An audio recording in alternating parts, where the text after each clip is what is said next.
What's going on, everybody? Welcome back to Talkin Sports with Jake. Hope we're all doing well. Hope you all enjoyed my WrestleMania podcast yesterday with Nick and Wilson. Today, they have a shorter show, but let's get into it. Congratulations are in order. Lee Corso is retiring from College Game Day. He's been on that show forever. One of the legends of ESPN. Has been in College Game Day for a very, very long time. He's retiring August 30th, so it was the first season without Lee Corso on College Game Day at this point, probably ever. He's a legend. He's obviously getting up there in age, and it's a real shame. That show's kind of not falling apart. Still a great show, but obviously you had David Pollock was on that show for a while, and ESPN ended up letting him go. Obviously, you still have Kirk Herbstreit, you still have Desmond Howard. You got Chris Fowler. Obviously, Pat McAfee's been on the last couple of years, and he's been bringing the energy. But Lee Corso's been the guy there for God knows how many decades at this point. And now he is going to retire. Of course, he was a coach at Florida State before he became an analyst and has been on that show for God knows how many years. And he's now retiring at the end of August. So congratulations to Lee Corso. On the bad news side of things, the Sacramento Kings fired GM Monte McClair.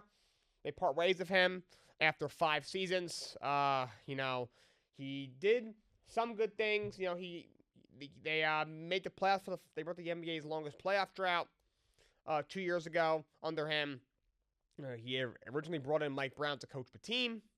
However, and did some good things. The trading Halliburton for Sabonis. Probably shouldn't have traded Halliburton, but I did get Sabonis out of it. However, probably should have traded Fox before Halliburton. If he could have gotten Sabonis for De'Aaron Fox, it probably worked out better, though Fox is an incredible player. However, he ended up trading him as well at this year's trade deadline, and some of the other moves that he made, originally acquiring Kevin Huerter and some other moves that he made. But obviously, he ends up trading Fox basically traded Fox, Kevin Huerter for Zach LaVine and the slew of draft picks, and just he hasn't really added to the team since they made the playoffs 2 years ago. And of course, what ended up happening, you lose into play-in last year, now you lose into play-in again. Mike Brown was fired for some reason mid-season, and now you're kind of back where you started a few years ago. And he's out of a job, but they are hiring Scott Perry for the next GM. He was briefly with the Kings. April 2017, they had hired him to be their senior vice president of basketball operations. But a few months later, the Knicks poached him to be their general manager, where he was for 6 years. 2 seasons ago, when his contract ended, the Knicks did not renew it.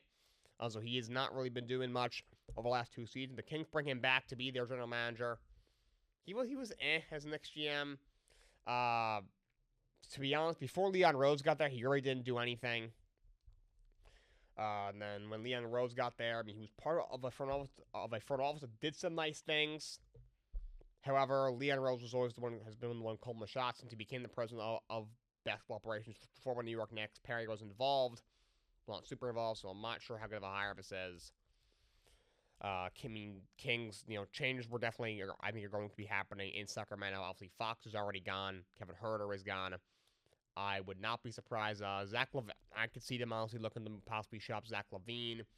I could even see them looking to shop the Sabonis that came out. He's super happy there. And then we'll see what happens. But they're also going to have a new coach where the interim guy gets a full-time job. Or if it's a brand new name. But I could see some changes happening. Kind of similar to what I see happening in New Orleans. You tried something. You thought you had a nice young core. Kind of brewing, could be a threat in the Western Conference. You missed your window. The GM isn't. You just made a change to your team president. I assume the coach will be next. I assume some players will. Changes are happening as well. Sacramento, you fired the coach midseason. Now you make a change at general manager. As well as Lai Divac there, I believe he's still there as president. I don't think a whole lot's going to change. The ownership there is very bad. But I can see something. You had something brewing. But, you missed your opportunity. You missed your window to add to it. Now it seems like you're kind of buried in the Western Conference. They're going to be bringing in a new coach. You just brought on a new general manager. I expect some veterans on my team to probably get moved. NBA play-in tournament took place this week. On Tuesday, Magic steamrolled past the Hawks 120-95. Cole Anthony has 26 points. Troy 28 points. And the loss he ends up getting thrown out at the end of the game. Magic. They claim the 7th seed, lock it up. They will play the Boston Celtics in the first round of the NBA playoffs. Atlanta will have to win a winner go home game, and the Warriors beat the Grizzlies 116-121. Memphis was rather Golden State was up pretty big at the half, but Memphis comes back on the second half. Golden State hangs on. Butler 38-7-6. Stephen Curry is 37 of his own. Obviously, 2 great players, and Warriors hang on. They claim the 7th seed. They will play the Houston Rockets in the first round of the NBA playoffs. And in the Wednesday was the 9-10 bracket. Heat get past the Bulls without much of a problem. 109-90. 38 points from Tyler Hero. He had a big game. Gave 25-10 in a loss. So Heat, for the 3rd straight year, beat the Bulls in a playing game. They live to fight in their day. Bulls are eliminated from playoff contention, as they have, let's see, they've almost in the playing, was it 3 years in a row? In 2022, they lost in the first round. And then the Dallas Mavericks, actually a bit of a surprise, beat the Sacramento Kings 120-106. Anthony Davis, 27-9 and 3 blocks. Throws in 33-7 in the loss. Dallas Mavericks survive another day. And the Sacramento Kings season is over, of course. Basically, when that game ended, they fired their general manager. So they worked very quickly with that. Their season is over. And then battle for the 8 seed, winner go home, winner gets the 8 seed, loser is eliminated in the Eastern Conference. It's the Miami Heat against the Atlanta Hawks. These two teams met in the play-in 2 years ago in the 7-8 game. Atlanta actually won that game, and then Miami ended up, however, sneaking out of it and going to the finals of that year. That is going to happen tomorrow at 7 on TNT. Obviously, you can get it on True TV and Max, because they're all under the same umbrella. And then you have at 9:30 on ESPN, Dallas Mavericks against the Memphis Grizzlies. Winner, by the way, Heat Hawk winner of that will play the Cleveland Cavaliers in the first round. Dallas Mavericks against the Memphis Grizzlies. The winner of that will get the 8 seed and will play the Oklahoma City Thunder in the first round. The loser, they will be going home for the rest of the season. And I expect both these teams, whichever of these teams comes out and plays their respective ones in their conferences, to get just their floor wiped without much of a problem. I think Cleveland easily beats Miami or Atlanta. Miami's probably a little bit of a tougher matchup for them because they're more experienced and as well coached as they are. But I still think Cleveland will handle Miami without much of a problem.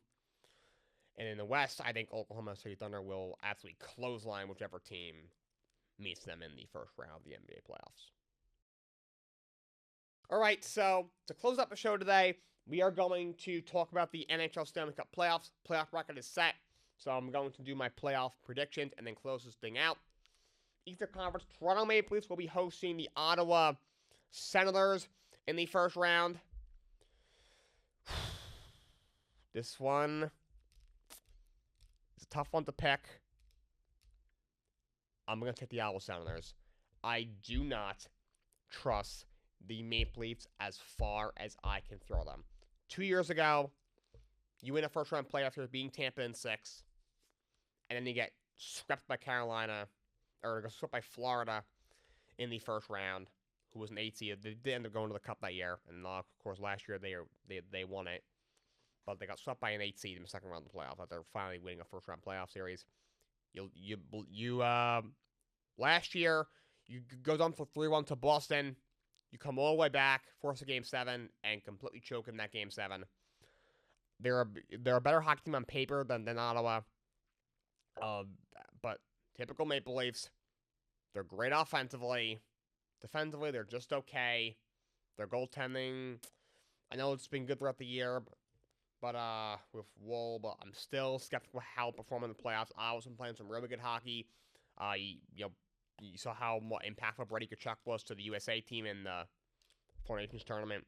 I think Ottawa comes up big, and they win this series in 7 games. Because we all know Toronto in Game 7 is maybe the most unreliable team in sports. Give me Ottawa for the upset, and hopefully we get some Leafs fans crying, because they are very annoying. Tampa is hosting the Florida Panthers. This should be a really good series. Tampa is a very experienced team.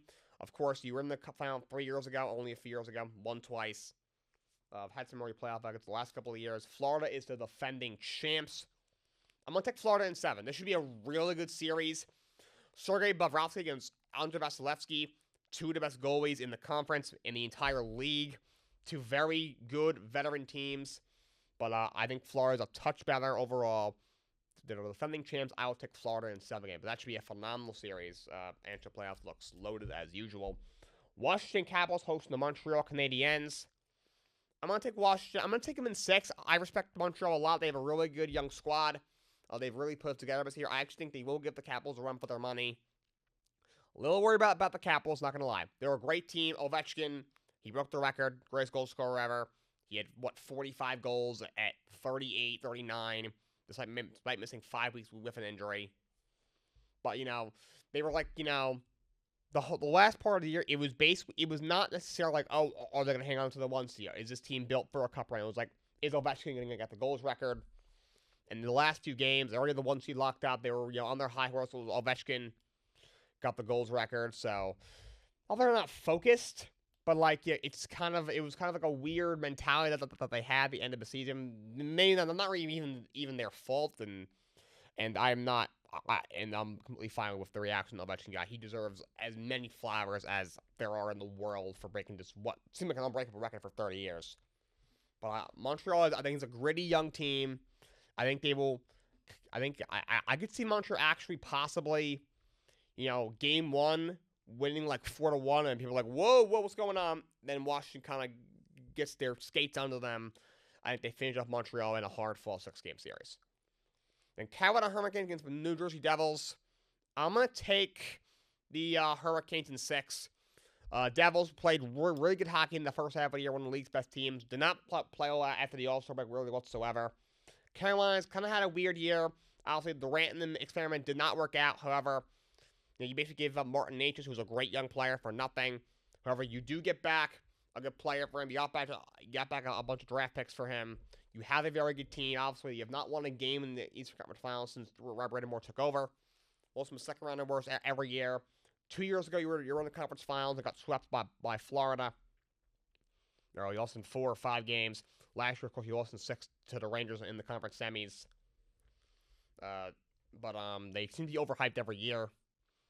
Never had enough offense. I think this is a good team. They're very good defensively. They have good goaltending. Do they have enough offensive firepower? I feel like I like what they have offensively.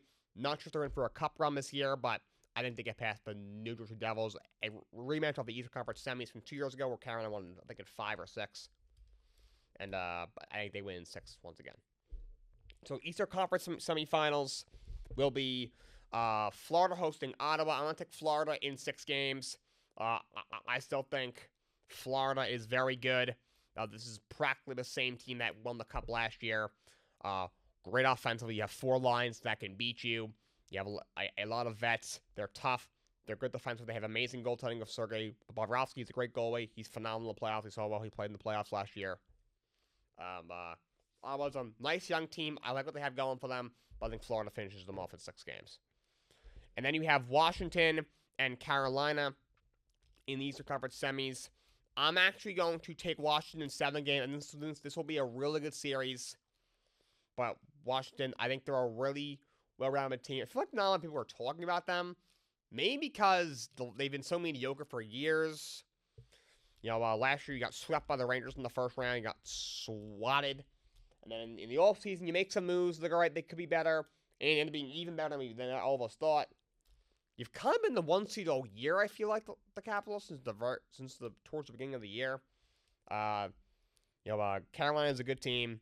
I think Washington finishes them off. Carolina comes up short once again. I think Washington wins in 7 games. Means the Eastern Conference Finals is the Washington Capitals hosting the Florida Panthers. I had the Capitals beating the Florida Panthers in 7 games and going to the Cup Final. Florida's really good. But going back-to-back in the NHL is very rare. It's very hard to do. They've been in the Cup Final 2 years in a row. One last year. I think Washington gets it done. I think they're a better hockey team. I got the Washington Capitals going to the Cup Final.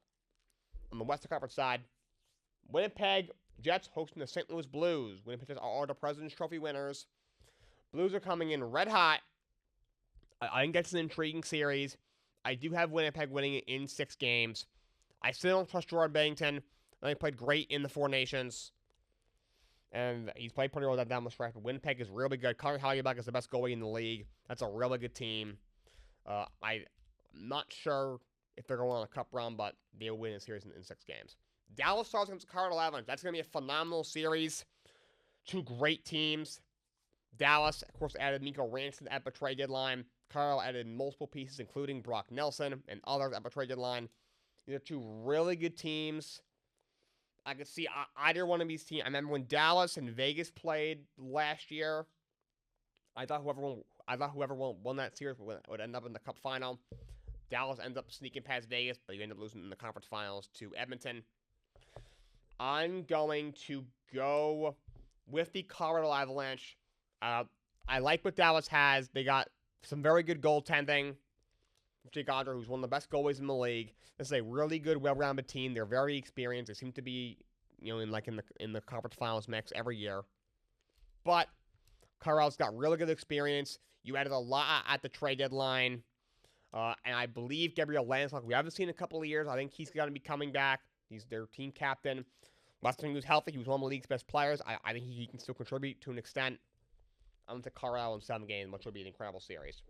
Vegas Golden Knights against the Minnesota Wild. I'm going to go with Vegas in 6. Not that threatened by the Wild. They were able to get into the playoff, but Vegas, they're just too experienced. They won the Cup 2 years ago. They had some very good goaltending. They're really good defensively. A lot of veterans on my team. I honestly, you know what? I'm going to correct myself. Vegas in 5. I don't think Minnesota has much of a chance. Kings against Edmonton for the 4th year in a row. These 2 teams are meeting. Once again, I have Edmonton taking care of business. I have them winning in 5 as well. They're just too good offensively. Connor McDavid, Leon Draisaitl, you know the deal. Again, a little concerned with the defense and goaltending. I'm surprised they even got to Game 7 of the Cup last year. Stuart Skinner can be a little inconsistent in that. When he's on, he's probably one of the league's better goalies. When he's off, he probably shouldn't be in the league. But plus, you do believe you still have Calvin Pickard there anyway. But I think Edmonton beats the King. Kings just, there's something about them just is not interesting at all. Like, they're just mediocre. They're going off every to make the playoffs, but they're one and done every year. I don't think that happens again. Western Conference semis. Winnipeg Jets against the Colorado Avalanche. I am going with the Colorado Avalanche. President's Trophy curse is real. It's a thing.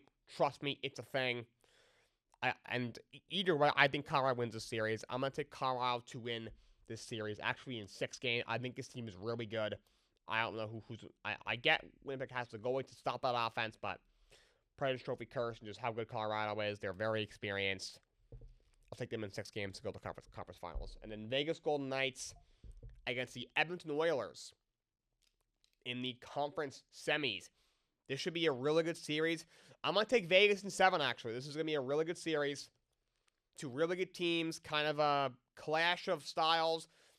Vegas is a team that's really good defensively. Got a really good young goalie in Aiden Hill.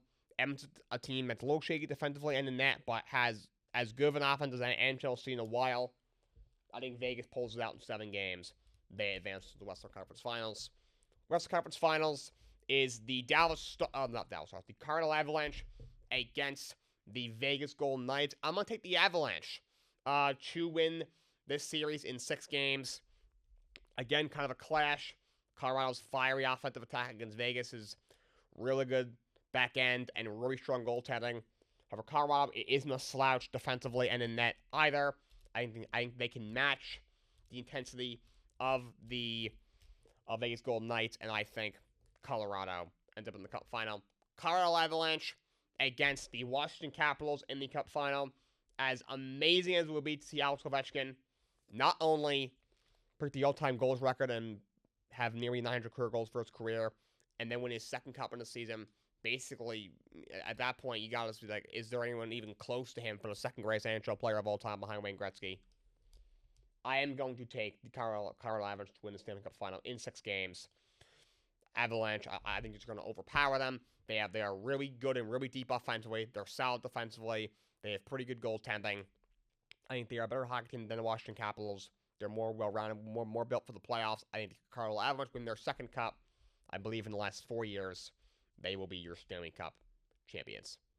That's all I got for you guys today. No show tomorrow. You got Easter weekend with WrestleMania. involved, so I got plans for that. So no show Friday, most likely no show Monday. Tuesday, I'm going to most likely do a show over Zoom. If I do a show Monday, it will most likely also be over Zoom. Wednesday, may or may not do a show. If I do, it'll probably be over Zoom. Thursday, may or may not do a show. That will probably be in person if I do one. By next Friday, I will be back to normal in person. As per usual. Hope you all enjoy WrestleMania. And enjoy Easter if you're not watching WrestleMania and celebrating that. Till next time, so long. Have a great day.